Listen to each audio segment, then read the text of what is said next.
Celebrata oggi la ricorrenza del 34° anniversario dell'uccisione del maresciallo dei Carabinieri Giuliano Guazelli con una santa messa e la deposizione di una corona di alloro nel luogo del delitto.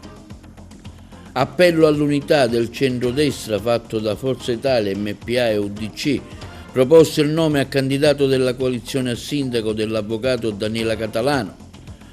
Giuseppe Di Rosa, candidato a sindaco, presenterà domani il suo assessore con delega alla legalità. I legali di Salvatore Iacolino, Faro e Di Peri presentano un nuovo ricorso per la restituzione dei 90.000 euro sequestrati nella sua abitazione. Al via le nuove misure per l'economia siciliana, pronti bandi per 239 milioni di euro nei vari settori produttivi.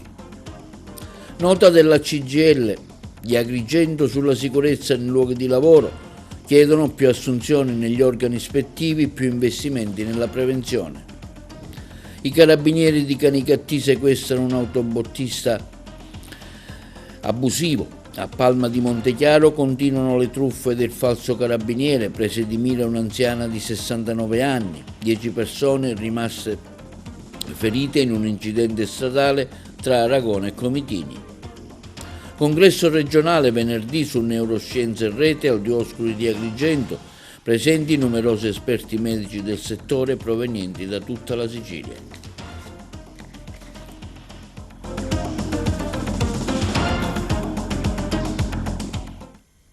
Buongiorno, benvenuti con un nuovo appuntamento di TV Notizie di oggi 8 aprile mercoledì. Celebrata oggi la ricorrenza del 34° anniversario dell'uccisione del maresciallo maggiore aiutante dei Carabinieri Giuliano Guazelli, medaglia d'oro al valore civile, alla memoria, assassinato dalla mafia il 4 aprile del 92, alle 10:30 a San Nicola la Santa Messa, alle 12 cerimonia sul luogo del delitto con la deposizione di una corona di alloro. Noi abbiamo seguito l'evento. Celebrata oggi la 34° ricorrenza dell'anniversario dell'uccisione del maresciallo maggiore aiutante dei Carabinieri Giuliano Guazelli, medaglia d'oro a valor civile alla memoria, assassinato dalla mafia il 4 aprile del 1992. Sbatti stamane alle 10:30 presso la chiesa di San Nicola è stata ufficiata una santa messa del cappellano militare della Legione Carabinieri Sicilia, Don Salvatore Falzone, alla quale hanno partecipato i familiari del decorato, il colonnello De Tullio, il comandante provinciale dei Carabinieri, le massime autorità civili e militari della provincia. A mezzogiorno, presso il viadotto Guazelli, luogo dell'agguato, si è tenuta una breve ma toccante cerimonia commemorativa con la presenza di un picchetto d'onore alle note del silenzio scandite dal trombettiere del 12° Reggimento Carabinieri Sicilia. Conferiranno ulteriore solennità al momento di raccoglimento, impreziosito dalla benedizione impartita dal cappellano militare e dalla deposizione di una corona di alloro. Ricordiamo che per la tragica scomparsa del maresciallo maggiore aiutante Guazelli venne tributata alla vittima del dovere la medaglia d'oro al valor civile alla memoria. Tra la motivazione sottufficiale delle elevatissime qualità professionali, impegnato in delicate attività investigative in aree caratterizzate da alta incidenza del fenomeno mafioso, operava con eccezionale perizia, sereno sprezzo del pericolo e incondizionata dedizione al dovere alle istituzioni, fornendo costanti e determinanti contributi alla lotta contro la criminalità organizzata fino al supremo sacrificio della vita strongata dal preditore del fegato agguato criminale. Eccelso esempio di preclare virtù civiche e altissimo senso del dovere. Onori ai caduti!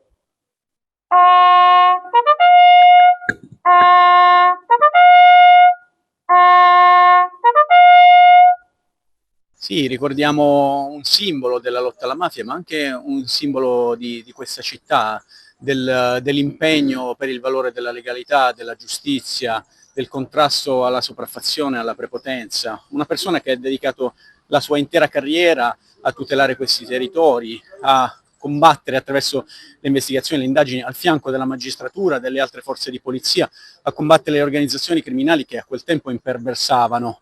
E oggi abbiamo una realtà differente, una realtà che vede anche una crescita sociale, culturale, economica di questo territorio, e lo dobbiamo anche e soprattutto a persone che come Guazzelli hanno dedicato la loro vita e hanno sacrificato la loro vita per questo obiettivo, e quindi dobbiamo essere riconoscenti come comunità, come città, come provincia al maresciallo Guazzelli. Seguirà un altro momento oltre quello religioso, ovviamente. Sì, seguirà un momento lì sul viadotto, nel luogo in cui è avvenuto l'agguato, un luogo di memoria, un luogo di riflessione, ma anche un luogo che ci dà la forza, il coraggio di continuare a seguire sulla strada della legalità, della lotta alla criminalità organizzata e della lotta per la cultura, per risollevare questo territorio che merita ogni attenzione e merita di essere preservato. Una mafia che è cambiata da quel periodo a oggi, comandante. Una mafia che ha cambiato sicuramente atteggiamento, che è stata colpita duramente nella sua organizzazione, sono stati arrestati i principali vertici delle organizzazioni, ma anche i vari affiliati, è stata colpita duramente la struttura e quindi è cambiato anche il territorio, è cambiato il nostro territorio, ma ovviamente questo non vuol dire che debba essere come dire, mutata l'attenzione verso questo fenomeno, ed è un fenomeno che noi continuiamo a contrastare con ogni forza investigativa, con ogni impegno culturale, sociale e anche attraverso il ricordo e la commemorazione che ci portano a sollevare e a potenziare questi valori e diciamo ovviamente a valorizzare questo territorio. Presidente Cardinale, ecco, oggi questa cerimonia in ricordo di un martire ucciso alla mafia, il maresciallo Guazzelli, ecco un suo ricordo. Sì, oggi si rinnova il ricordo del maresciallo Guazzelli.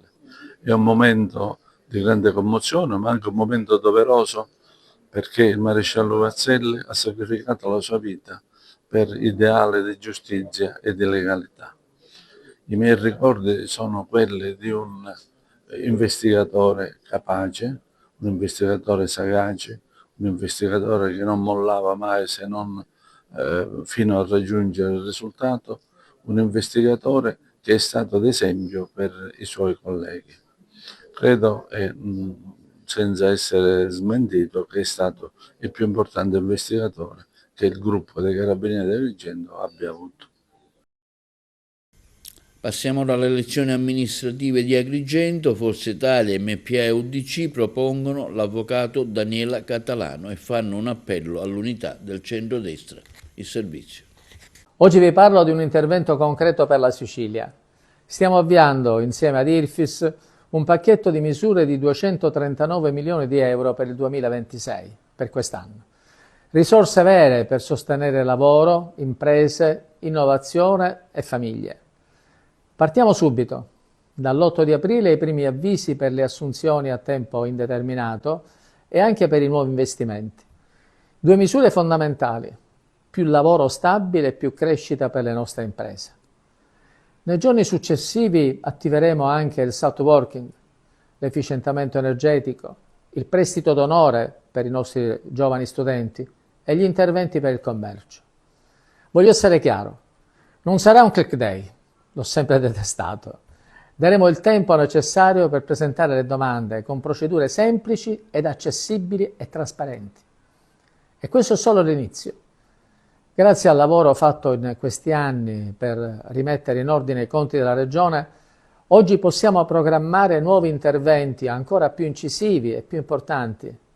E il candidato sindaco Giuseppe Di Rosa ha convocato una conferenza stampa per domani, giovedì 9, alle ore 17 presso la segreteria di Via Manzoni per la presentazione ufficiale dell'assessore designato alla legalità, trasparenza e difesa civica, una figura centrale nel progetto Tutti insieme per una città normale, che avrà anche funzioni di contatto diretto con i cittadini e prerogative riconducibili all'ex difensore civico. Nel corso dell'incontro saranno illustrati il nome dell'assessore e le linee operative della sua delega. Gli avvocati Arnaldo Faro e Giuseppe Di Peri, difensori di Salvatore Iacolino, hanno presentato un nuovo ricorso al Tribunale del Riesame di Palermo per ottenere la restituzione dei 90.000 euro trovati nell'abitazione dell'ex europarlamentare che si è dimesso prima di prendere servizio alla direzione generale del Policlinico di Messina. La decisione è scaturita dopo che il sequestro disposto dalla Procura è stato trasformato dal GIP in sequestro preventivo. La modifica del del provvedimento ha reso inutile la prima udienza fissata per il 30 marzo, che è stata rinviata a giovedì prossimo. I legali nel nuovo atto ribadiscono la piena liceità e tracciabilità delle somme, sostenendo che il denaro non abbia alcun legame con le ipotesi di concorso esterno in associazione mafiosa e corruzione aggravata e che la sua provenienza è del tutto lecita. I difensori di Iacolino hanno inoltre ribadito che lo stesso non ha mai ricevuto alcun sostegno elettorale da parte dell'imprenditore di Favara, Carmelo Vetro, già condannato per mafia. Al via misure per 239 milioni di euro, questo quanto dichiarato dal Presidente della Regione Renato Schifani, che serviranno a rendere il nostro sistema economico sempre più moderno, efficiente e competitivo, con evidenti ricadute positive sull'occupazione, predisposti bandi da Irfis fin Sicilia che partiranno da oggi con concrete misure nei vari settori dell'economia siciliana. Sentiamo lo stesso Presidente della Regione in questo video, Renato Schifani. E il Presidente dei Deputati di Forza Italia all'Assemblea regionale siciliana, Stefano Pellegrino, in una sua nota stampa afferma come da giorni assistiamo a un ripetuto tentativo di gettare fango su Giorgio Mulè, vicepresidente della Camera e stimato esponente di Forza Italia. Si cerca di trascinarlo in vicende che non lo riguardano senza che esista un solo atto formale, un solo provvedimento giudiziario che lo coinvolga. È una caccia alle streghe in piena regola, alimentata da chi non ha argomenti e prova a colpire l'uomo prima ancora che il politico.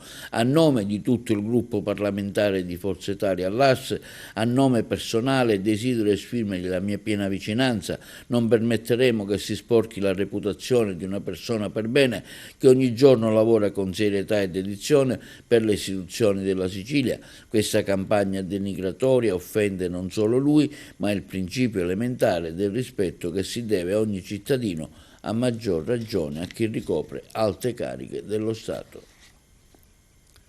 E il Movimento 5 Stelle Sicilia aderirà alla manifestazione di sabato 11 aprile davanti all'ingresso della base militare di Sigonella nel Catanese per ribadire il fermo no alla guerra che Israele e Stati Uniti hanno avviato contro l'Iran e il Libano.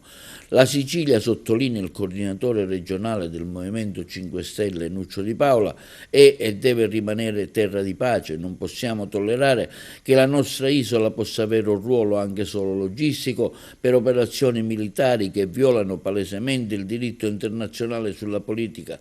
Non ultimi quelli del ministro Crosetto nel corso dell'informativa alla Camera dei Deputati hanno portato il nostro Paese a rischiare una crisi energetica senza precedenti. Non possono essere i siciliani e gli italiani a pagare l'incapacità del governo regionale e nazionale, conclude il coordinatore regionale Di Paola.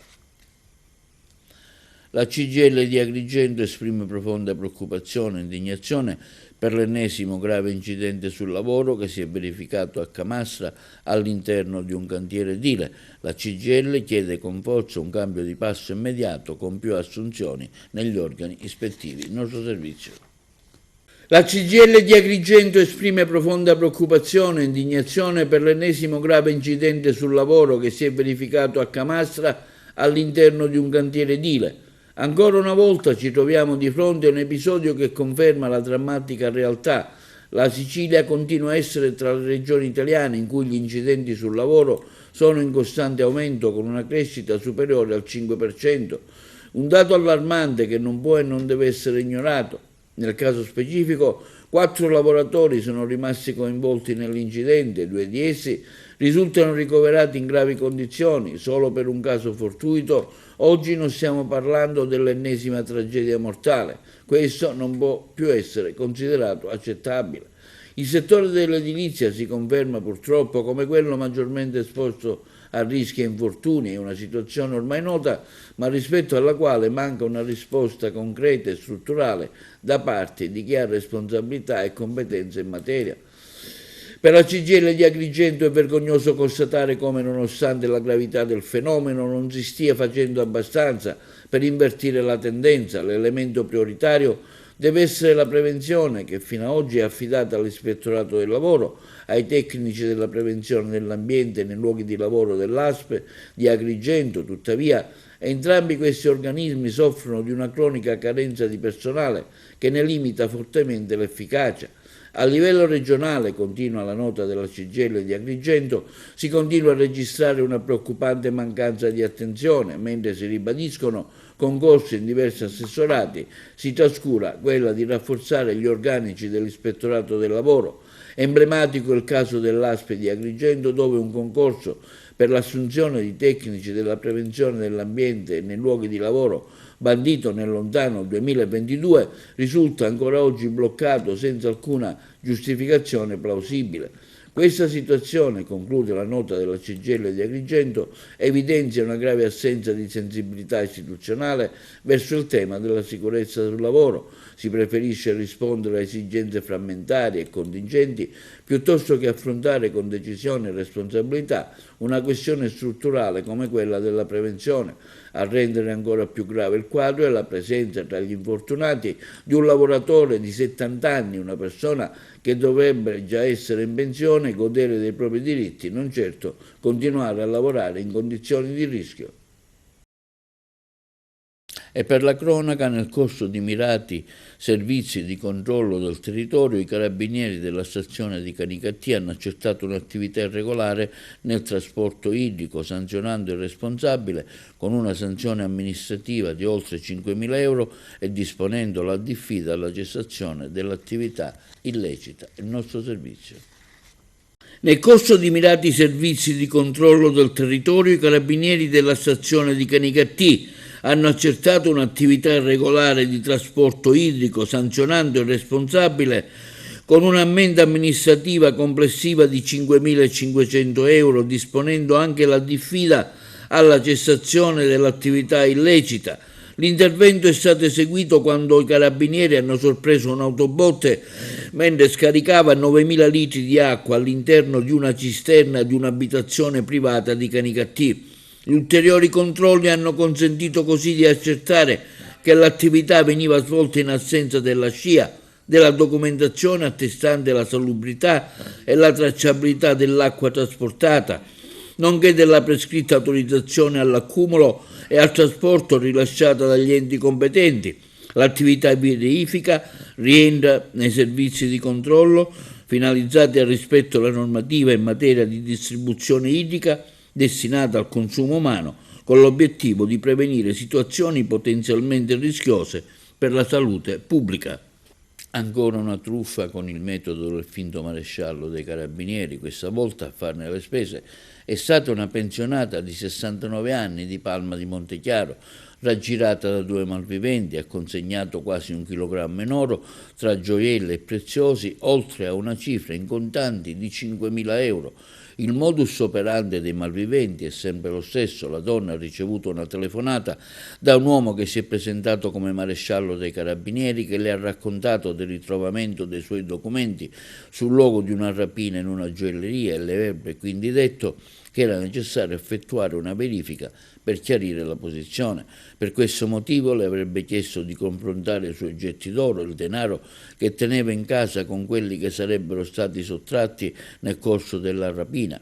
La pensionata di Palma di Montechiaro, caduta nel panico, ha consegnato poco dopo nelle mani di un balordo 800 grammi in oro e 5.000 euro in contanti. Il bottino, secondo una prima ricostruzione, ammonterebbe a quasi 65.000 euro.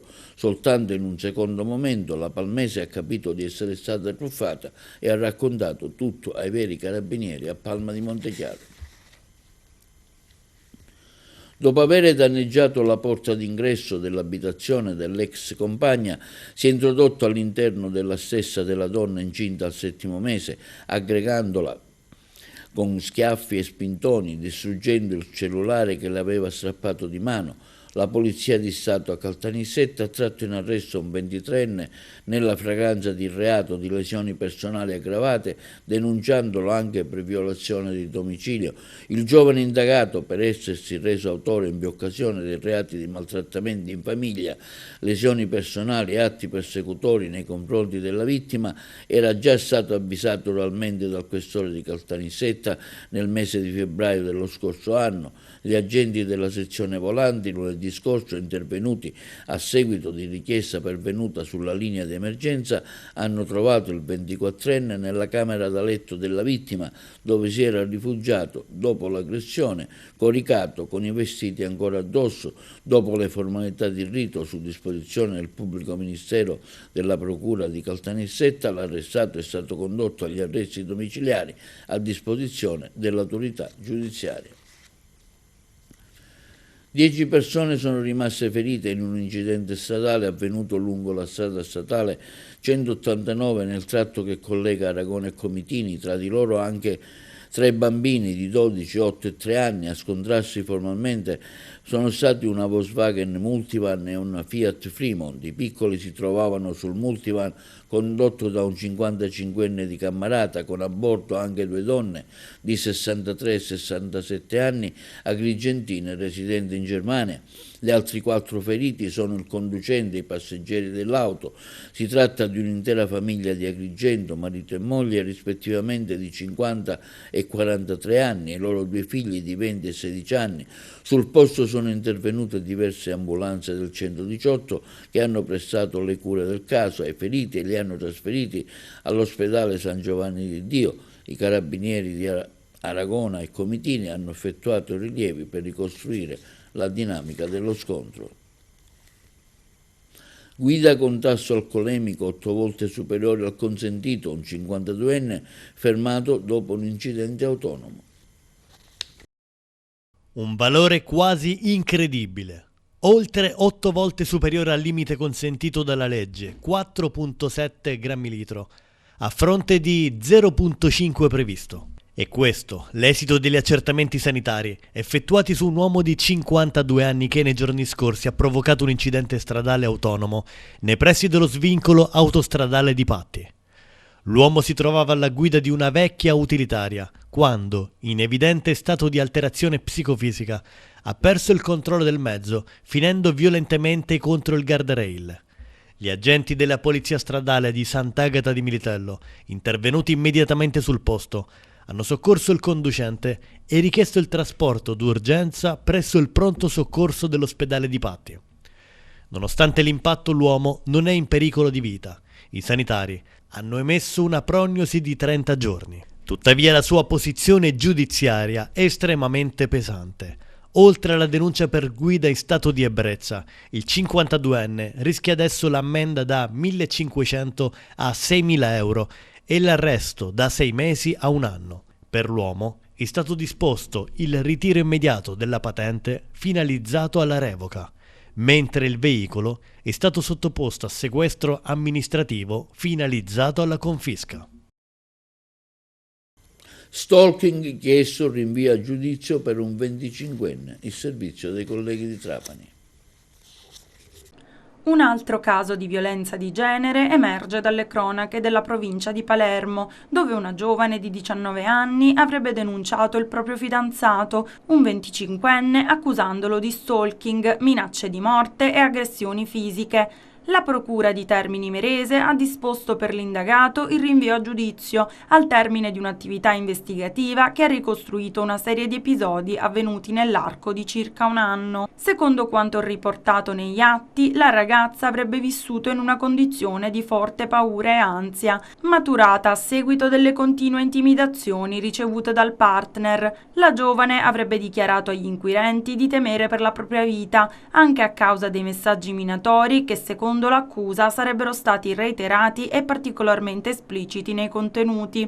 Tra gli elementi più gravi emersi dalle indagini vi sarebbero riferimenti diretti a casi di femminicidio. In particolare, l'indagato avrebbe utilizzato il nome di Roberta Siragusa, la 17enne di Caccamo uccisa dal fidanzato nel gennaio 2021, per intimidire la vittima. Nei messaggi il giovane avrebbe minacciato la ragazza dicendole che nel caso avesse frequentato altri ragazzi avrebbe potuto fare la stessa fine. Un episodio particolarmente rilevante risalirebbe al 27 ottobre 2025. In quella circostanza, secondo la ricostruzione degli investigatori, l'uomo avrebbe appiccato il fuoco a una cassetta abbandonata sul lungomare di Ficarazzi. Successivamente avrebbe minacciato la giovane con un coltello, puntandolo all'altezza dello stomaco e afferrandola alla gola, mentre pronunciava frasi riconducibili all'intenzione di emulare l'autore dell'omicidio a Siracusa.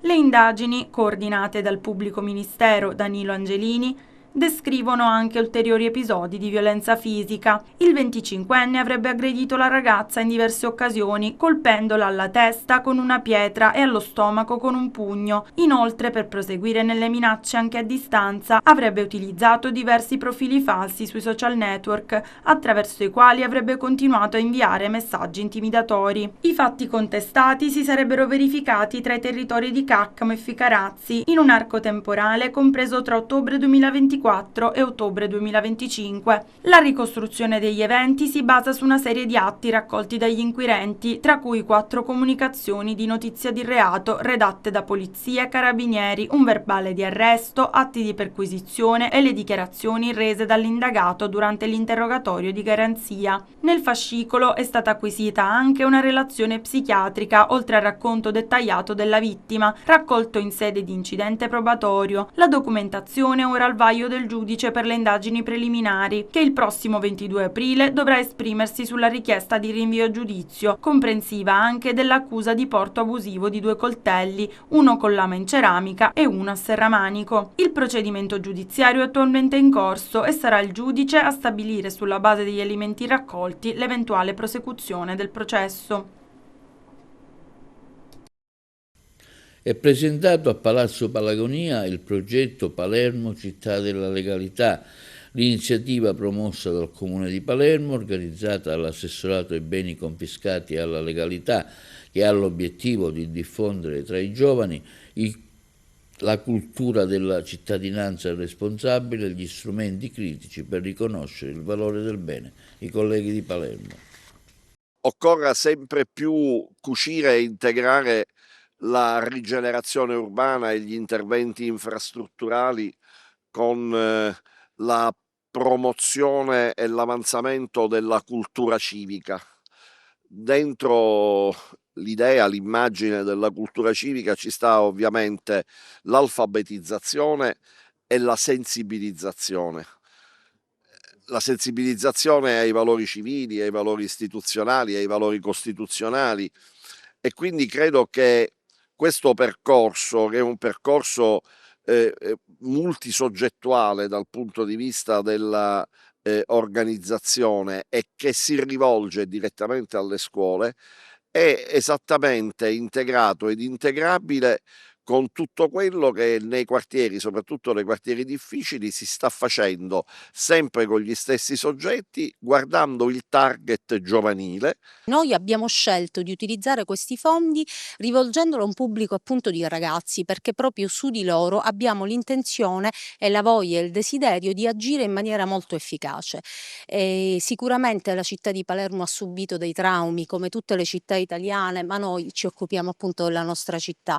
Quindi il progetto si sviluppa in 2 diverse sezioni, una sezione rivolta appunto al lavoro fatto all'interno degli istituti scolastici, una sezione che poi si concluderà in un evento che sarà tenuto al Teatro Biondo il 22 maggio, che ha un evento appunto con delle modalità un po' diverse dal solito. Non è un evento frontale, ma un evento interattivo fatto, ora non posso spoilerare molto altrimenti mi rimproverano, però ci sarà la presenza di di TikToker, di soggetti che sono più capaci di interagire con il pubblico giovanile al fine di poter far arrivare chiaro e forte il messaggio che noi abbiamo intenzione di trasmettere. Questo progetto l'abbiamo fatto con la Fondazione Antonio Montinaro e quindi insomma sono molto soddisfatta perché il progetto è andato benissimo. È vero che sono stata supportata insomma da persone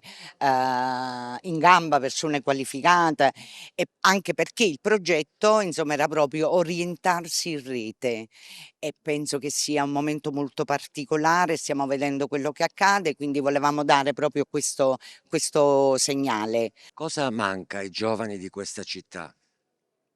Mancano le famiglie. Mancano le famiglie che non sono più presenti, mancano a volte anche qualche ceffone, perché cioè, vedo tanti ragazzi che sono proprio scostumata, e quindi bisogna fare un passo indietro, e deve esistere di nuovo il ruolo della famiglia, il ruolo del padre, il ruolo della madre, il ruolo dell'insegnante. Linea alla regia per la pubblicità. I giovani dell'ANCE scendono in campo contro uno dei danni generati dai social, i facili guadagni. Ce ne parlano i colleghi di Trapani. Contro la fuga dal comparto edile nell'isola scendono in campo i giovani costruttori iscritti ad ANCE Sicilia, accendendo un faro di attenzione su un comparto che perde massa lavoro, dicono loro, poiché i giovani fuggono dal settore attratti dai facili guadagni promessi sui social. A lanciare l'allarme è il presidente regionale di categoria Gianluca Zaccaria, che afferma: anche il lavoro da imprenditore edile può dare soddisfazioni. Andremo nelle scuole per attrarre giovani e garantire un futuro a questo comparto vitale per la Sicilia. Il problema si estende nel trovare una nuova generazione di imprenditori edili. Infatti oggi ci troviamo con imprese storiche a non avere più un ricambio generazionale. E continua: se fai l'influencer o il consulente finanziario guadagni facile e veloce, due dei più diffusi modelli di business che sui social promettono un futuro agile e attraggono sempre più giovani. Accade che nella nostra regione l'edilizia, uno dei settori vitali per l'economia della nostra terra, non solo ha difficoltà a trovare manodopera, ma subisce un incremento di chiusure aziende che non viene compensato da un sufficiente innesto di giovani imprenditori. Per questo io e il mio gruppo di ANCE Sicilia Giovani abbiamo intenzione di girare tra le scuole, tra i giovani, per parlare di edilizia. Secondo i dati dell'Osservatorio Economico di Unioncamere Sicilia, nel primo trimestre di quest'anno sono circa 22.000 le imprese corregionali di costruzioni residenziali e non, che danno lavoro a circa 73.000 addetti, ma in questo stesso periodo le Camere di Commercio hanno registrato nel settore circa 2.000 chiusure, a fronte di poco meno 700 nuove iscrizioni. Per spiegare che dietro ogni infrastruttura, ogni ospedale, ogni scuola c'è sudore, lavoro, responsabilità, investimenti economici. Il dato dice ancora che di queste 22.000 circa la metà è composta dal solo titolare o con un addetto. Soltanto l'altra metà è dotata di una struttura imprenditoriale e, secondo un'analisi specifica elaborata da Infocamere Nazionale, solamente quasi 4.000 aziende edili vengono gestite da under 35. Secondo Zaccaria, molte imprese storiche siciliane si trovano davanti ad un passaggio generazionale incerto, con figli che spesso scelgono strade professionali completamente diverse, ed ecco che il presidente annuncia a mezzo stampa un tour ad opera di un team di giovani imprenditori nelle scuole, negli istituti tecnici e nelle università. Per raggiungere però questo obiettivo abbiamo bisogno di un aiuto da parte delle istituzioni, del mondo dell'imprenditoria e delle scuole. Vogliamo raccontare, prosegue, cosa significa davvero fare impresa nel settore delle costruzioni, spiegare che dietro ogni infrastruttura, ogni scuola, ogni ospedale, ogni casa sicura, cosa vuol dire il lavoro di imprenditori che ogni giorno investono, rischiano e costruiscono il futuro delle nostre comunità. Un settore che dà molte soddisfazioni e riconoscimenti per lungo tempo, ma che per vincere questa sfida culturale serve anche un'alleanza tra istituzioni, sistema formativo e mondo delle imprese per valorizzare le professioni tecniche e artigiane, troppo a lungo considerate di serie B. Competenze che rappresentano invece una delle chiavi dello sviluppo economico dei prossimi decenni. Dobbiamo tornare a valorizzare le professioni tecniche, quelle denominate di serie B, che ad oggi sono il motore trainante di tutto il comparto edile. Agrigento si prepara ad accogliere il congresso regionale Neuroscienze in Rete, connessioni regionali per l'innovazione clinica promosso dalla Lega Interdisciplinare per la Neurologia Territoriale, che riunirà neurologi territoriali, neopsichiatri infantili, geriatri, fisiatri, medici di medicina generale e fisioterapisti provenienti da tutta la Sicilia. L'evento è in programma venerdì dalle 9 alle 17 e sabato dalle 9 alle 13 nella sala conferenze dell'Hotel Dioscuri by Palace a San Leone. Nasce come momento di confronto con l'obiettivo di rafforzare la rete neurologica regionale attraverso modelli innovativi di integrazione ospedale-territorio, divenendo un'occasione per discutere di cronicità e nuove tecnologie, ha affermato il neurologo Lelio Marchese Ragona, coordinatore di Linde Sicilia e responsabili scientifici del congresso, valorizzando il ruolo strategico della neurologia sul territorio. Durante il congresso gli specialisti affronteranno temi centrali per la neurologia contemporanea, tra i quali la gestione delle cronicità neurologiche, con focus sul Parkinson, sulle demenze, sulla depressione, le nuove frontiere terapeutiche nelle malattie neuromuscolari, nella SLA, nelle epilessie, dei disturbi del sonno e applicazioni dell'intelligenza artificiale in ambito neurologico. Strade provinciali dissestate nel territorio di Montalbano e Licona. Ce ne parlano i colleghi di Messina. Montalbano e Licona lancia un nuovo grido d'allarme sullo stato della viabilità provinciale, ormai compromessa da criticità che mettono a rischio sicurezza e sviluppo turistico. L'amministrazione comunale, con un comunicato stampa, ha richiamato con decisione l'attenzione della città metropolitana di Messina, sollecitando interventi urgenti e non più rinviabili. Al centro delle segnalazioni, giunte da cittadini e visitatori, c'è soprattutto la strada di accesso ai megaliti dell'Argimosco, uno dei luoghi più suggestivi e identitari della Sicilia. L'arteria si presenta in condizioni di grave degrado, con tratti dissestati che compromettono la sicurezza della circolazione e rendono difficoltoso il raggiungimento dell'area. Una situazione già critica, aggravata ulteriormente dagli eventi meteorologici che hanno colpito il territorio tra febbraio e marzo 2026, in continuità con quelli registrati nei mesi di gennaio 2025 e gennaio 2026.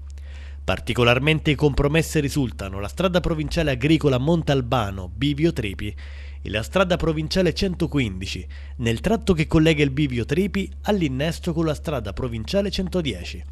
Da qui la richiesta di interventi immediati, pulizia e scerbatura, ripristino del sottofondo nei tratti più danneggiati, soprattutto in prossimità del bivio per la strada Esa-Argimosco, e la messa in sicurezza della carreggiata con la chiusura delle buche e la successiva pavimentazione.